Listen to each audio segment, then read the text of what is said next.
এবার বন্ধুরা আমি এবার ঢাকা চাপা খুলছি। তোমরা দেখো আমি ঢাকা চাপা খুলে দিচ্ছি। এই যে আমার শুক্তো হয়ে গেছে, শুক্তো পুরো। এইবার আমি আর কি মশলা দিচ্ছি এইবার তোমরা দেখে নাও। আর কি মশলা আমি দিচ্ছি, এই যে এবার আমি এই যে বড়িগুলো ছিল এই যে বড়িগুলো দিয়ে দিচ্ছি। আর একটু চিনি কম হয়েছে, মিষ্টি কম হয়েছে, সেই জন্যে আমি 1 চামচ চিনি দিয়েছিলাম, আবার আরেকটু দিয়ে দিলাম।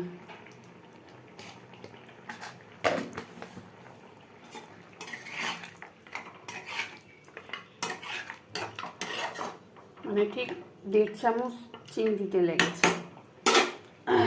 আর এইবার দেখো আর একটা কি মশলা আমি দিচ্ছি।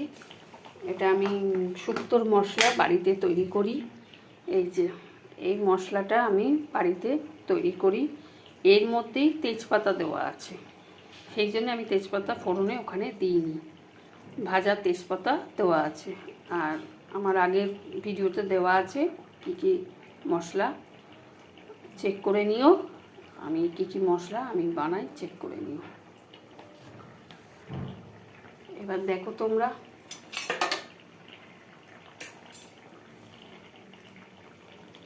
কতটা দিচ্ছি, আমি তোমাদের দেখাচ্ছি কতটা দিচ্ছি। শুধু রাঁধুনি দিলে আদা দিলেই শুক্তো হয় না, তার একটা মশলা আছে আলাদা, এই মশলাটা দিতে হয়। মশলাটার মধ্যে প্রায় 12 রকমের মানে গোটা মশলা এর মধ্যে মিক্সড করা আছে, 12 রকমের। তোমরা দেখে নাও।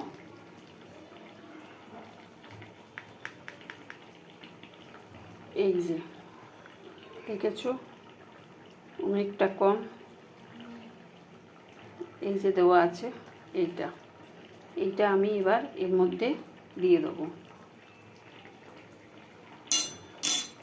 আচ্ছা এবার একটু আমি ঘি দেবো। তোমরা দেখো আমি এবার একটু ঘি দেবো এর মধ্যে। ঘি না হলে শুক্তো মানায় না, শুক্তোর মধ্যে একটু ঘি দিতে হয়। এই যে এই 1 চামচ আমি একটু 1 চামচ থেকে একটু কম আমি একটু ঘি দিলাম। আমার শুক্তো একদম রেডি।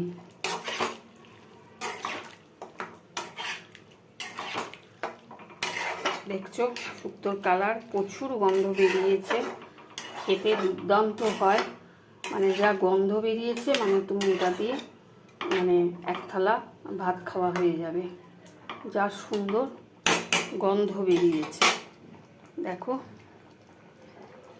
আর এরকম একটা এই দেখো মাখা মাখা হয়েছে, মানে বিয়ে বাড়িতে যেরকম হয় অনুষ্ঠান বাড়িতে ঠিক এইরকম। এই দেখো দেখেছো শুক্তো দারুণ খেতে হয় এইরকম। আমি ইয়ে করছি, বড়িটা একটুখানি সিদ্ধ হয়ে যাক, তারপরে আমি নামাবো। তারপরে আর একটা আমি রান্না তোমাদের দেখাচ্ছি, আর একটা রান্না করব, আর একটা দেখাবো।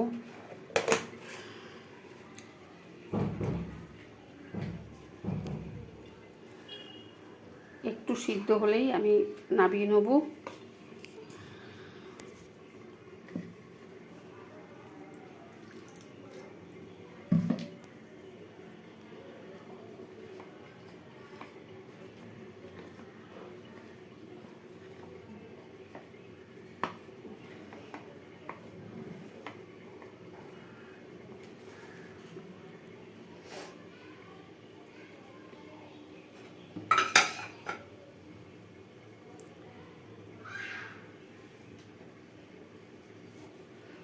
হয়ে গেছে, একটু ফুটলেই নামিয়ে নেওয়া যায়।